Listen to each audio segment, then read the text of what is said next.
ఎందుకంటే పరిశుద్ధ గ్రంథం బైబిల్ విధంగా చదువుతున్నది, హృదయశుద్ధి గలవారు ధన్యులు వారి దేవుని చూచెదరు.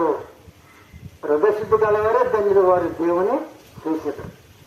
కానీ మన హృదయంలో అపత్రపరిచి మానవ నరకానికి తీసుకెళ్తుంది, పాపంలోకి నడిపిస్తుంది, పాపంలోకి మనల్ని అవి నడిపిస్తుంది. ఇప్పుడు చెప్పుకున్నాం కదా, మంచి హృదయంలో మరి అపత్రపరిచి కొన్ని లక్షణాలు ఉంది. కామము, క్రోధము, కక్ష, ఆశయ, నరక్ష, అబద్ధం, దొంగతనం ఇచ్చారు. కనుక ఈ పోతేనే మన మోసం పరలోకం. అయితే నీ నోటితో 2 మాటలు ఒప్పుకుంటే, యేసు ప్రభా అయా నీ పాపం నన్ను క్షమించి నీ రక్తంలో కడిగి నన్ను పవిత్రపరిచి నీ కుమారుడుగా చేర్చుకో అని 2 మాటలు మనం నోటితో ఒప్పుకుంటే ఆయన క్షమిస్తాడు. పరలోకంలో మనం ఉంటాం. ఇప్పుడు చనిపోయినా మనకు దిగులు లేదు.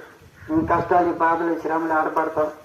యేసు ప్రభువుని నమ్ముకుంటే ఇక్కడ ఆ 2 మాటలు ఒప్పుకుంటే చనిపోయిన పరలోక రాజ్యంలో మనం ఉంటాం. ఎందుకంటే మానవుడు తన పాపం తను తీసేసుకోలేడు. ఎవరికి అధికారం లేదు పాపం తీసేయటానికి? ఒక జీసస్ క్రైస్ట్ పరలోకమందులో భూమి మీదను నాకు సర్వాధికారం కలిగిందని ప్రభా యేసుక్రీస్తు వారు తెలియజేశాడు. నాకు సర్వాధికారం కలిగి ఉన్నది పరలోకమందున భూమి మీదను. అంటే పాపం